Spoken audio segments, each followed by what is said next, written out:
Alrighty, hello everyone, and welcome back to the Reformed Dissenters.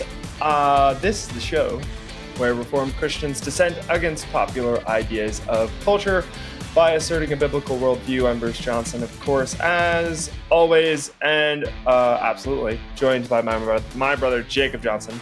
Hello, everybody. And we are here on this wonderful Wednesday. Welcome to Wednesday, everyone, to talk about current events from a biblical perspective, which is what we do because that's been us for the last almost coming up on 3 years. By the way, it's a good time to mention we're coming up on episode 300 very shortly, and we have an awesome giveaway. Our director of Serrated Edge, who is our social media manager, Aaron Jensen, just released on all our social media pages the criteria for how you can get yourself some free stuff, free merch, some really cool merch, I should add. I was just expecting this occasion. I was just expecting a WWE sort of announcement for Aaron Jensen there, and he's coming out into the ring, and it's like Aaron Jensen, right. But yeah, I had that going on in my mind. Yes. Well, I think that's exactly the picture he wants, and that's if he were here, he would be giving himself that entrance. So I'm all for that. Yes. So that's coming out. We actually you can do that now. Just go to any of our social media pages, Gab, Facebook, all of them, and X and all the different places, and you'll find the very first post pinned to the top talks about how you can get yourself some free merch to celebrate episode 300, which we're rapidly approaching. Additionally, we recorded a special episode with Mr. Adam Terrell himself. We've been going through his book Public Stoning, God's Design for a Nation Without Prisons. We wrapped that book up. We've been going through it for about a month now, and we interviewed him last night. Monday night, rather. It was last night at the time we were recording this. That is going to go live on Friday. You don't want to miss that episode. Huge episode. We were so excited to have him on the show, and there's so much that we talked about. And by the end of that episode, we were just completely out of time. We got to the end, and we're like, there's so much more we want to talk about. And we actually spent almost an hour afterwards discussing things with him. So it was such a good discussion. So you don't want to miss that episode coming out on Friday. But today's current events, we should have, from a biblical perspective. Sorry, we should have recorded that last hour of conversation and posted it as like an overtime sort of thing. But yeah, one of these days we'll have special membership content or something.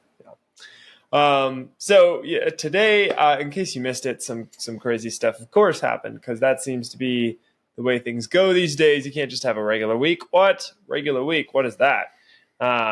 Insane stuff pops up on people's phones and news apps all the time, and this week was no exception.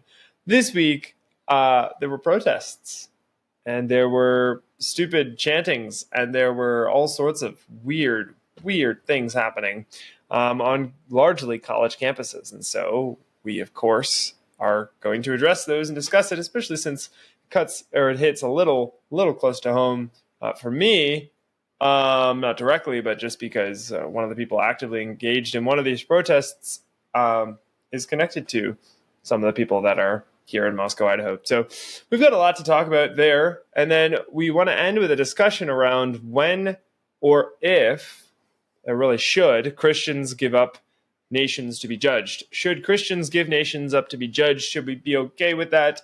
What is our responsibility before God and to our nation?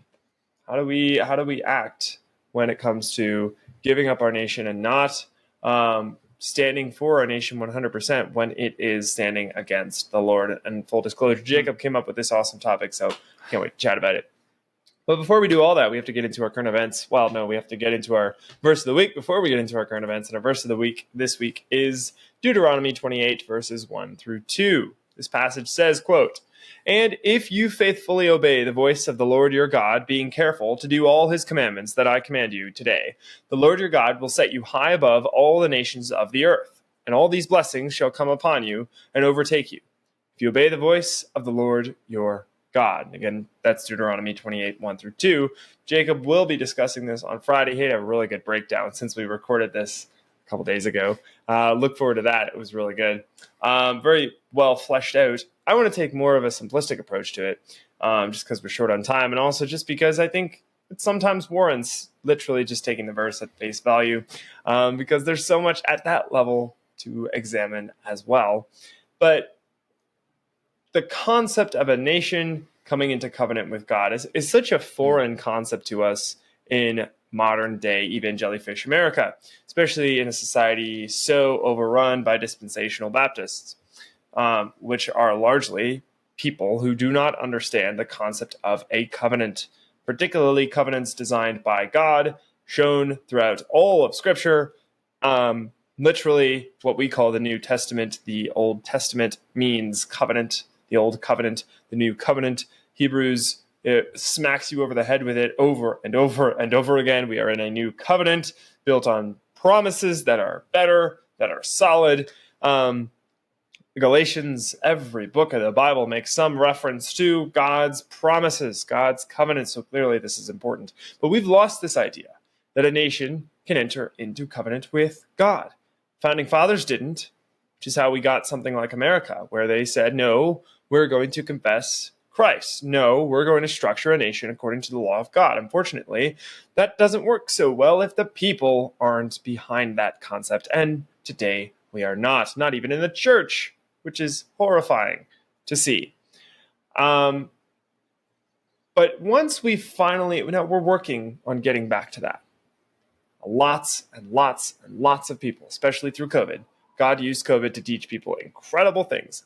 One of the things, especially that it taught us, is that tyranny is right outside our door. Even here, even in free America, that does something to a person when they recognize that at any minute they could be arrested.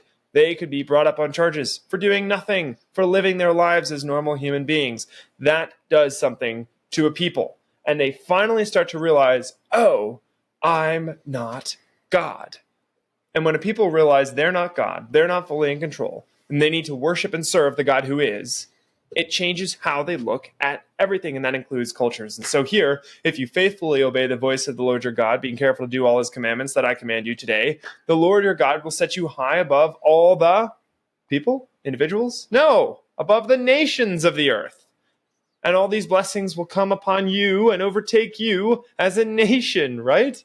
If you obey the voice of the Lord your God. And thankfully, by the grace of God, we are getting people today finally waking up, people who are finally coming to the realization that a nation needs to be in covenant with God and not with Satan. That a nation is either under God's judgment or it is serving him faithfully. That a nation will either be dashed to pieces like a potter's vessel, or they will be wise and they will be warned and they will kiss the Son. Those are their two alternatives. Those are the only options they have to them. And the church needs to start preaching that once again, like it used to.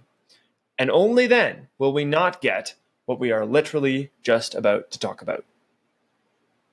And there it is. So, that being said, let's move into our current events today. Jake, what happened on college campuses seemingly across the U.S. this last week?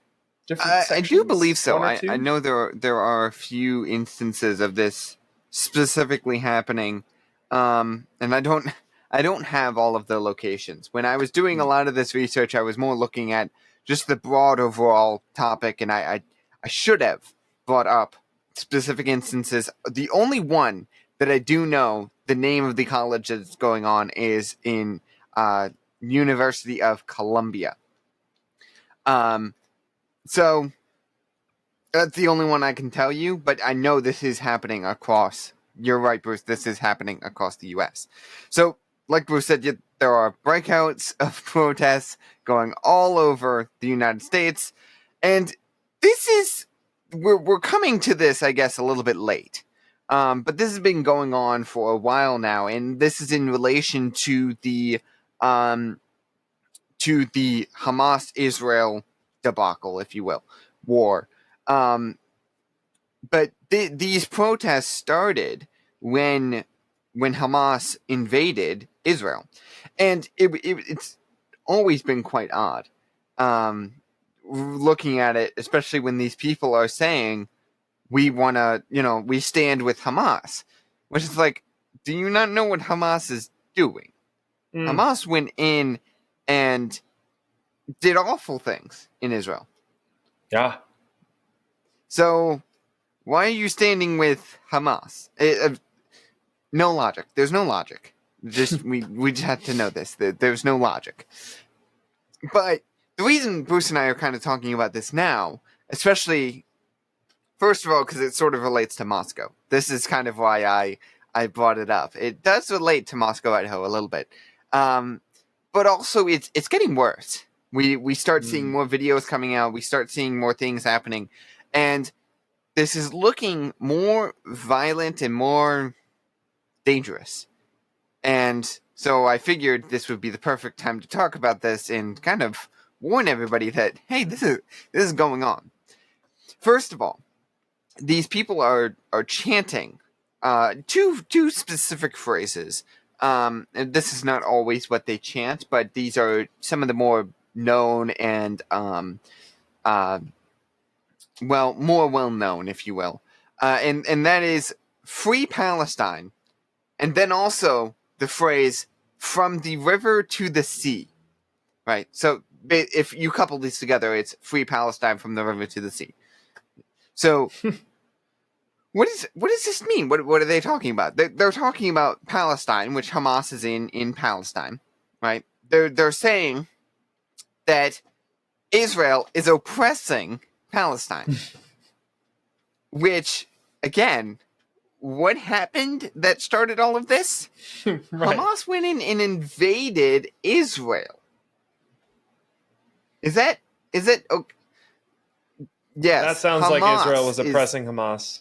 Right. That's like, just it's a mask for aggression is when you're attacked, really, because the people who are attacked are the ones who are the aggressors. That's how logic works, right? Yeah. Yeah. Mm-hmm.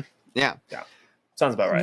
When in all actuality, right? I loved the Babylon Bee did a very, very funny thing.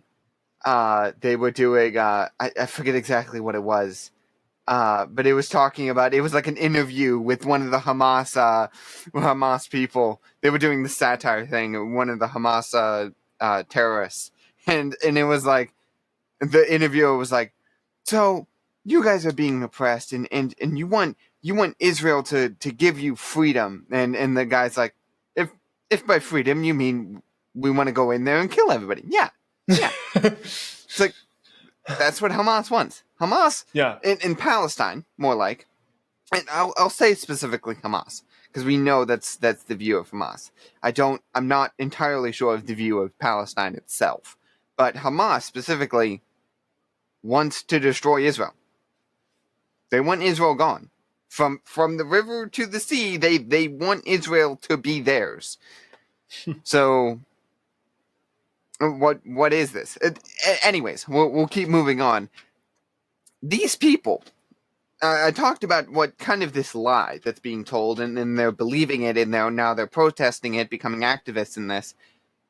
But they're not only activists for freeing Hamas. They are active, not Hamas, but freeing Palestine. They're activists for, not even activists. They're making this their religion.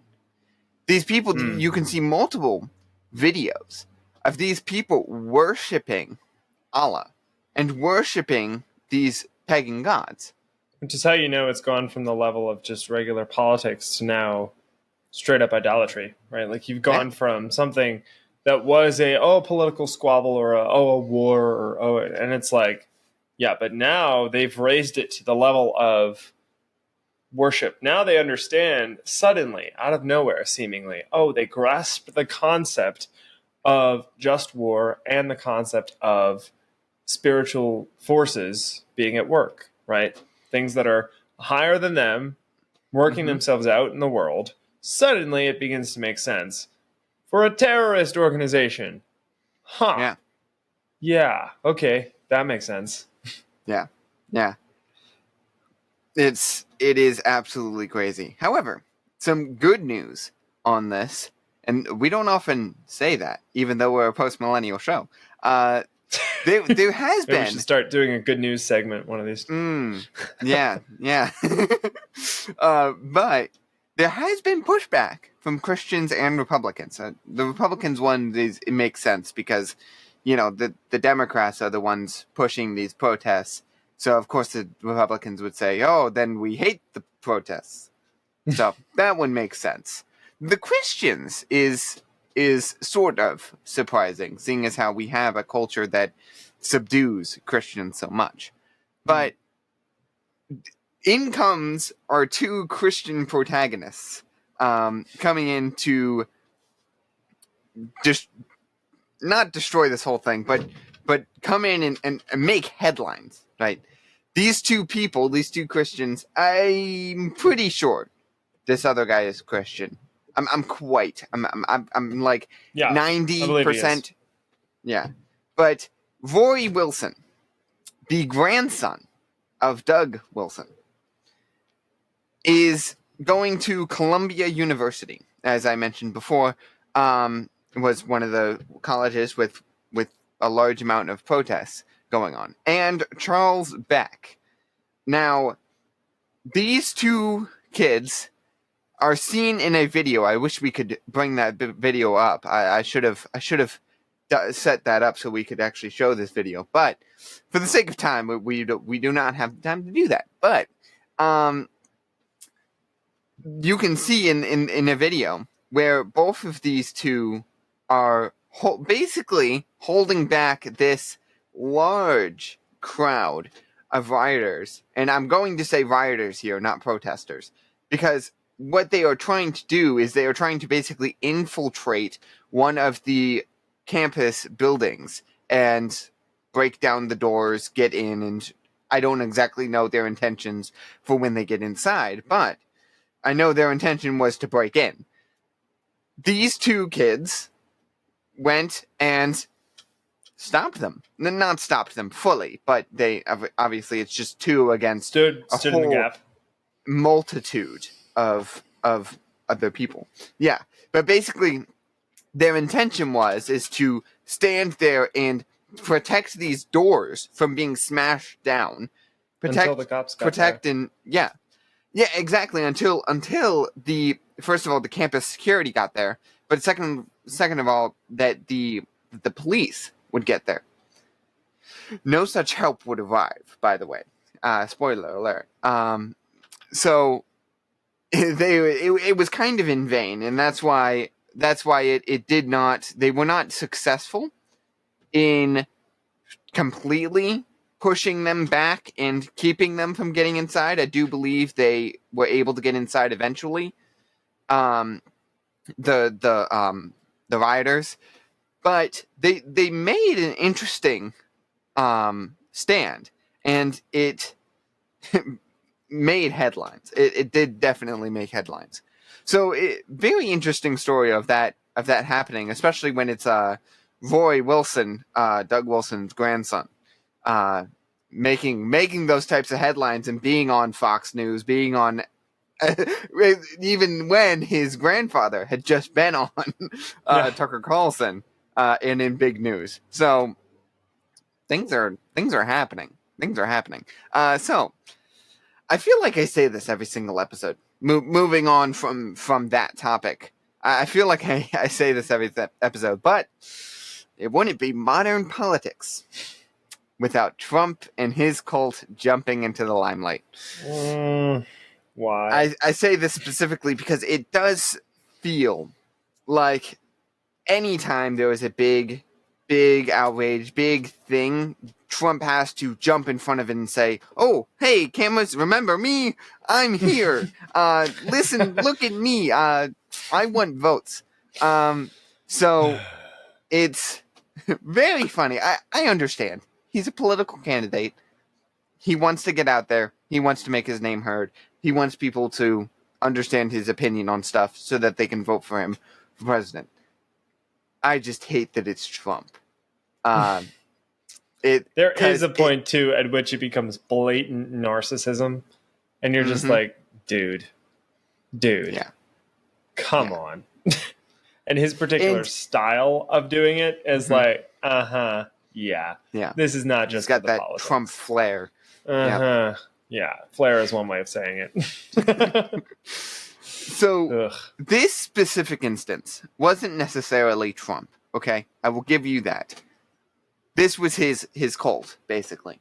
They were trying to quell these protesters, not in the University of Columbia, in a different college campus, but they were somehow able to drown out the noise of these other protesters by them screaming Trump. Again, it's I would have rather something else, but interesting that you're making a stand. I am glad that we have finally grown a little bit of a backbone. Yeah. If we were a Christian nation, they would have drawn them out by psalm singing or any other sort of actually constructive, God-fearing methodology. Yeah. But you can hope and dream, but this hopefully that hope and dream is actually, you believe that that's actually going to happen. But and it's not just a dream that you think is going to crash down, because it will happen. We are good post-millennials on this show. But something I would like to state and add to this is the fact that it doesn't seem like this is just like, these students want, they want to get out there, they're activists, and they want to protest for this because they believe in the cause.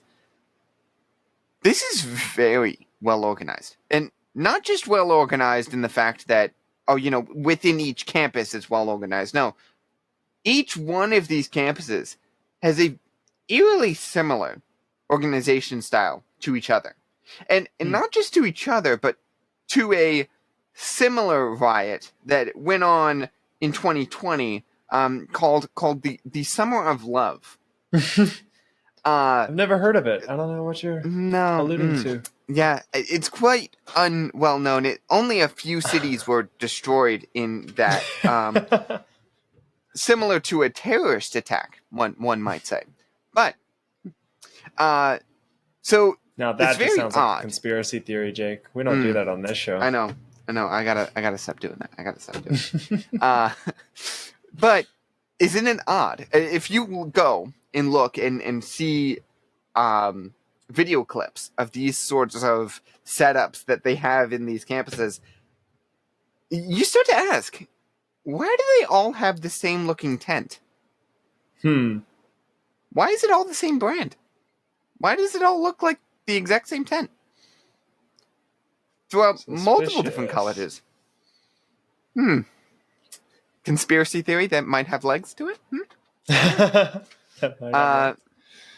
It's an interesting thing, which still added to this is like, okay, even if it is planned, it's scary that this is planned. It's like, oh no, there's people going in and they're trying to stir this up. But at the end of the day, these protests, even if they weren't planned, are still bad enough. It's still rioting. It's still being to the state of them going in and breaking down doors. Maybe you can make the claim that without this sort of planning, they wouldn't be breaking down doors because they were too afraid to do that. So they were like, it would be fragmented. Well, I think this is a direct tie-in to Psalm 2, right? Why do the nations vainly rage? Why do they plot a vain thing? And what is it that they're plotting to do? They're plotting to let us burst the bonds of God apart. Let us not be chained by God's law, by God's. Sure, we can use the term natural law. I won't use it in the same way that Thomists do because I'm not a Thomist. But there's a fabric of reality that God has built, and sinful man objectively wants to destroy that. God created man and woman for each other, and sinful man wants to say, nope, we're going to destroy literally every single facet of that we can because we're evil, right? Yeah. That is a natural law that God created in creation, right? Which we learn by reading Revelation, natural revelation, whatever. We'll get into that later. But those are the bonds, God's perfect law, found in the book of Deuteronomy, Numbers, Exodus, Leviticus, etc., in addition to the way he just created the world to work, the order of creation. All of that is what they're trying to destroy, and they're plotting in vain, right? But still plotting. Mhm. Kings of the earth set themselves, and the rulers take counsel together against the Lord and against his anointed to destroy those bonds because they don't want to be preserved. They want to destroy themselves because that's what evil does. Evil makes no sense. Evil is nonsensical. Sin is nonsensical. That's the point. Them wanting to destroy themselves in this manner is nonsensical, and that's the point. Yeah. Advocating for a terrorist organization that wants to literally kill them, right? No doubt most of these people were white people who were born of other white people in America who, have their own ideas and probably were fine with, or more than fine with, gay people and LGBTQ agenda and all that. Those are the people that the people they're trying to support want to kill. Like, they're supporting a terrorist organization that wants to kill them. Yeah. Anyways. To continue on and to go into our more discussion topic, I know we've only got about 4 to 5 minutes here. I wanted to start out with a quote. To set up the topic, Bruce, I know you have the title. It was said at the beginning of the episode, but can we say that again just so people understand the topic? Should Christians give nations up to be judged? I want to start out with this quote that I found in my research of this current events topic, which I thought tied in great with this topic and with what's going on. But this is a quote by Aaron McIntyre on The Blaze. And he says in an article, "You must stop protecting institutions that are committed to destroying your way of life. The university system hates you. It has. It always has. It will continue to hate you until it is dismantled brick by brick and replaced with something else. Something better." End quote. And I thought this was really good. Bruce, if you will, your take on this quote. Yeah. Well, I think in the pre-show, we were talking about how so many Christians will think about the government school system or, universities, which are now government funded, right, by the civil government. All of these sorts of things where the civil government has gotten its fingers in the pie and is actively pulling the strings to make these institutions that want to destroy their country, right? Making them institutions that actively hate God and their neighbor, right? That actively brainwash the people put in the systems. And so when people like us and several others, thousands, millions of other people speak out against these institutions, government education systems, and say, no, this is wrong. Not only should they not be doing this biblically, that's not their job, but also what they're doing is destroying us. What they're doing is destroying our children. What they're doing is disarming the church, is taking away from the church. How do you not see this, right? And when we say that, and we pull our children out of those things, several Christians accuse us of retreat. Oh, you're just being cowards. Oh, you're not sending your kids in there to be salt and light for Christ. Oh, these institutions need to be taken for Christ. And just building new ones is not going to solve anything because you're just retreating. You're scared, right? Yeah, but it couldn't be further from the truth. Yeah. They come back with us with what we say to them. They come back with us like, go therefore, right? Doesn't that mean we go in blindly and try and do as much as we could? Are we supposed to just go, right? And that's losing sight of the therefore. What is the therefore in that passage, Matthew 28? All authority in heaven and on earth has been given to Christ. Go therefore and disciple the nations. Yeah. You cannot disciple the nations if you don't disciple your children. You can't. You cannot disciple your nation if you do not disciple your children. And when you give up your children to be discipled by Satan, you've given up. You're the ones who are retreating. You're the ones who are giving up on the fight. You're the ones who are saying, no, no, no, no, no, no, no, I don't need to disciple my own kids. I'll let the civil government do it for me. And then I'll, I don't know, fluff some stuff at them, throw some cotton balls at them at night. During family devotions, it doesn't matter if it's Reformed, could be a post-mill, theonomic, what have you. Go down the list of all the right theological approaches, Calvinism, etc.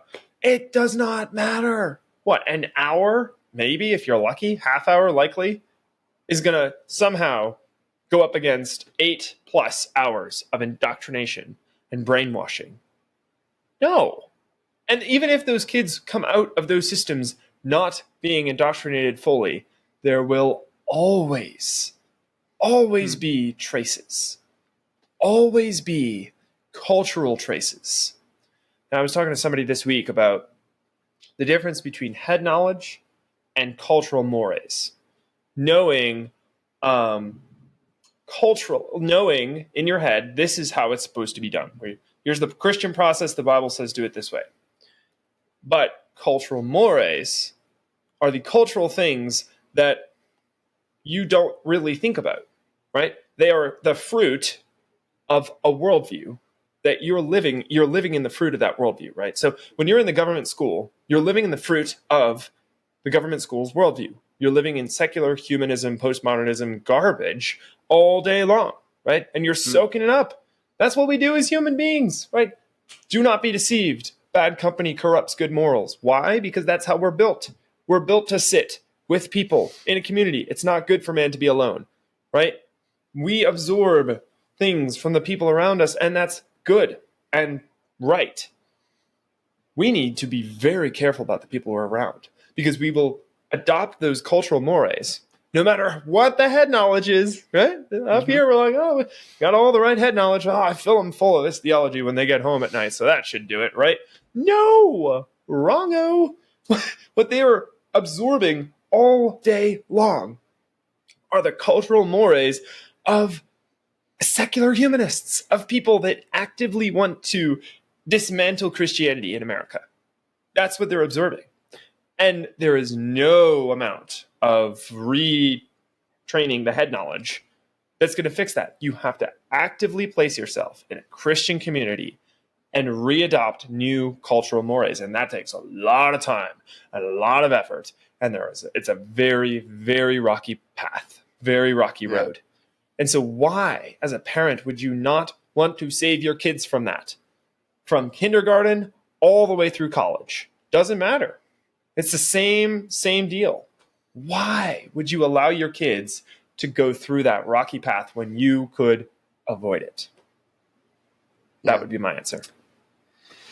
I don't know if I should even go on with this. Sorry. I know we're getting a little over time, but kind of to answer the question that we kind of started out with, if you would, Bruce, give a brief answer to this question so that we aren't going too far over. But we talked about here universities. How does this apply to something on a bigger level like cities, and even more so a nation? Should we be doing the same? Right, universities are a smaller system. We could easily say, okay, we'll make our own universities. That's a hard thing in and of itself. But should we leave it and go create our own cities? Should we leave and go create our own nations? Yeah. Well, what does it say in Daniel 7 or Psalm 2 or Matthew 28 or the list goes on, and Psalm 110:1? So many passages talk about all the nations being the treasure of all the nations being brought in and dedicated to God. Daniel 7:14, that all and I saw one like the Son of Man approaching the throne of God, and to him was given all authority, so that all nations, languages, and peoples should serve him. Right, his dominion is an everlasting dominion that will not pass away. Right, his kingdom one that shall never pass away. Right, it's eternal.